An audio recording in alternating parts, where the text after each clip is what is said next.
Today on the CTV News at 5, a Lethbridge police officer who survived a serious assault while on the job is now charged with assault in an arrest. Plus, it was fast but furious. All of a sudden it hit, and it was just white with hail, wind. Another severe storm slammed southern Alberta. And 1 month after the devastating floods.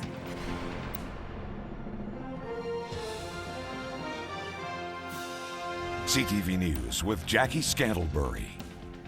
Good afternoon. A Lethbridge police officer has been charged with assault and unlawful confinement while making an arrest. Coincidentally, the officer himself was the victim of a serious assault just over 2 years ago as he was making an arrest. 33-year-old Constable Norman Smith has been with the Lethbridge Regional Police Service for 4 years. He's charged in connection to an incident on December 29th that happened while he was investigating a hit-and-run complaint. At a news conference this afternoon, police said Smith was trying to arrest a 16-year-old boy for public intoxication when there was a struggle. As the officer was putting the suspect in the back of the police officer's car, the boy's head hit the vehicle. He chipped 2 teeth. A formal complaint was made in February. An internal investigation was ordered. Smith has been relieved from duty with pay pending the outcome of the matter in court and an internal disciplinary process. Policing is a complex profession. Our members respond to calls without knowing a lot about the circumstances until they arrive. And as a result, they're required to make split-second and often difficult decisions.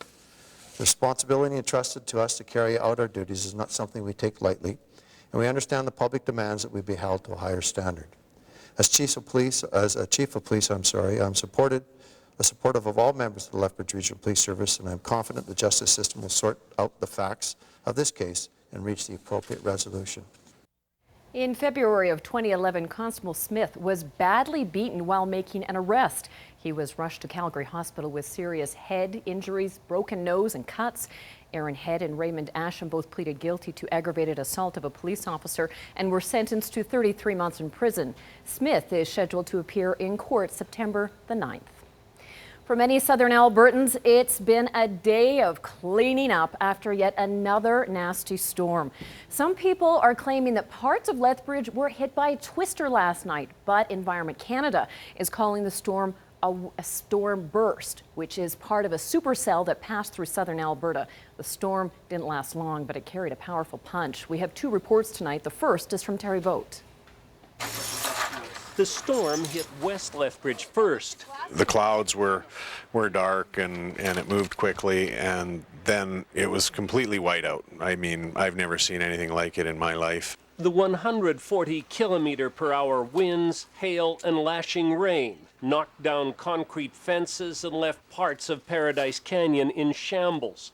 It was really freaky. It was really freaky. Colette Williamson had just gone into this Gulco show home when the rain and hail started.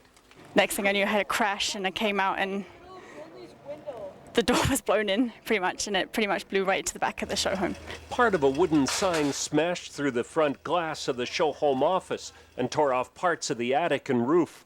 Everywhere we looked, we would notice new damage. All of a sudden, we'd look up and see the roof missing or go and find one more window that was broken. Flying debris smashed out windows and left vehicles dented and littered with glass. Jen Orr was huddled next door with her kids. The funniest part, we heard my daughter on the cell phone to her dad trying to explain to him, "Yes, Dad, I know the difference between shingles and a roof. And it's a roof that's on our balcony right now."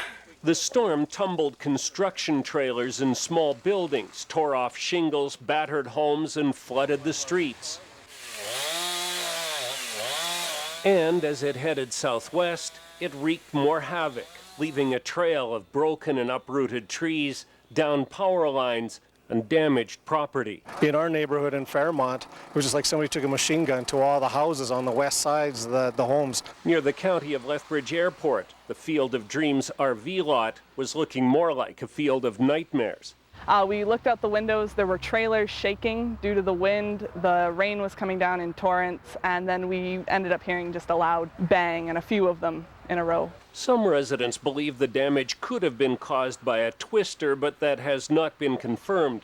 Miraculously, there are no reports of injuries. Terry Vogt, CTV News, Lethbridge. A South Lethbridge mobile home park and several large businesses are also facing a major cleanup and some costly repairs. There are nearly 350 homes at Parkview Estates. None of them escaped undamaged.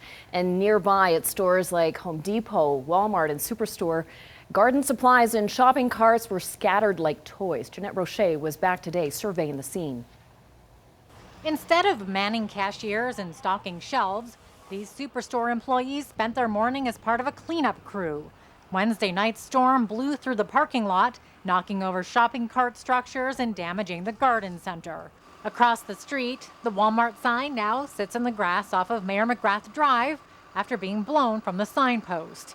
And a short distance away at Park Ridge Estates, all 342 mobile homes have hail damage. I mean, it's like a war zone here. It looks like Al Capone drove by. And no one seemed to know it was coming. I mean, it scared the daylights out of a lot of people. One of the worst hit was Arlene Strovey, who now has this damaged structure in her front yard. I think I just looked and went, uh-oh. That was pretty much all I could do. This van behind me used to be under the protection of a carport, but strong winds lifted that carport off the ground, flipped it over, where it now has landed in a heap of rubble in Arlene's front yard. I actually thought it was a very loud clap of thunder when it came down. That's what it sounded like. So there really was no indication it was coming. It didn't move beforehand. It was just there 1 second and gone the next. Everybody is pitching in as far as helping out. We're trying to get the cleanup done as quickly as possible. The best thing that ever happened out of this is that no one got hurt. Jeanette Roche, CTV News, Lethbridge.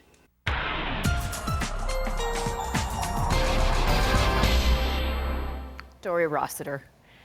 It doesn't look like we're in line for another one of these storms anytime soon, does it? No, it's looking pretty stable. Now, having said that, of course, daytime heating, you know that everything can be triggered by daytime heating without a specific system moving into our area. So when we get up into these temperatures that we're going to be seeing this weekend, you know, as I've said on Facebook today, we all have to be a little bit of a sky watcher over the next few days. And if you see some inclement weather, you're going to have to move indoors. But officially, nothing on the horizon. Okay, thank you, Dory. Today marks 4 weeks exactly since the floodwaters hit southern Alberta. The Red Cross says its disaster is the largest it's ever faced on Canadian soil. It has mounted a 3-stage response. Those stages are relief, transition, and recovery. The Red Cross says it is just entering the recovery stage now, but it could take as long as a decade before its work on southern Alberta floods is over. So far, the Red Cross has raised over $25 million in donations. It claims the cost could easily be twice that. This morning, the Red Cross held a press conference assuring Albertans all of the money raised for Alberta flood relief will stay here in southern Alberta. Our protocol is to immediately set up what we refer to as an internal trust fund. So this fund is set up in our general ledger of the Red Cross. It's earmarked for Alberta.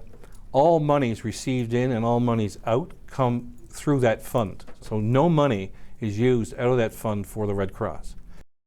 The Red Cross says its administration costs for managing the flood relief funds range up to 5%. If you would like to donate to the flood relief effort, you can visit their website at redcross.ca. The slow process of recovery in High River continues, but there are some in that community that feel like they've been left behind. Families living in the community of Sunrise were just let back into their homes on Monday, the last group to return to the neighborhood after it was evacuated 4 weeks ago.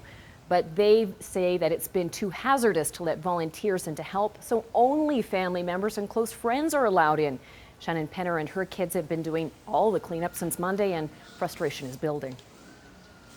We had no idea what color code our house was. We didn't know what we were walking into. We didn't even know how to get into our area, so we kind of just guessed. If they can't send in volunteers, they should send in people with proper equipment, not just homeowners with their friends and family who can also get sick just like volunteers can. The Minister of Regional Recovery and Reconstruction says officials are doing everything they can. He advises homeowners to be patient and take the time to assess their home's property. Residents are encouraged to call 403-652-6960 for help. Unionized employees at the University of Lethbridge got a shock today when they opened up their campus mail. Members of the Alberta Union of Provincial Employees have been served notice that they'll have to take short layoffs in order to deal with the university's budget deficit. The layoffs will be scattered over the next 7 months, with employees being laid off for 1 or 2 day stints, then recalled. University officials say layoffs will occur during slower periods. The letter explains they're being done this way to minimize the impact on pay and pension and on university operations. The first layoffs will occur August 20th, and employees will be recalled the next day. Others will happen over Christmas and New Year's, and then mid-February. The excitement is building for the Alberta International Air Show. No one was more excited today than these air cadets and kids from the Boys and Girls Club and Big Brothers Big Sisters, who got to meet with a pilot of the highly coveted CF-18 aircraft. The aircraft is one of 50 planes taking part in the air show. The pilot says, well, getting to fly the high-powered aircraft is one of the highlights of his career. Getting to meet kids like these ones is right up there too.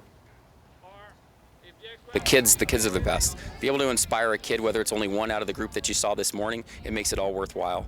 And you know, we get asked all the time what the cost of an air show is. It's not always tangible, but I can tell you if you've inspired one kid, it makes it worthwhile. Because I think it would be interesting to fly a plane. The air show runs Saturday and Sunday. Gates open at 9 a.m. Demonstrations start at 12:30. On the financial front, Detroit has become the largest city in the U.S. history to file for bankruptcy with $18.5 billion in debt. Here are the day's markets.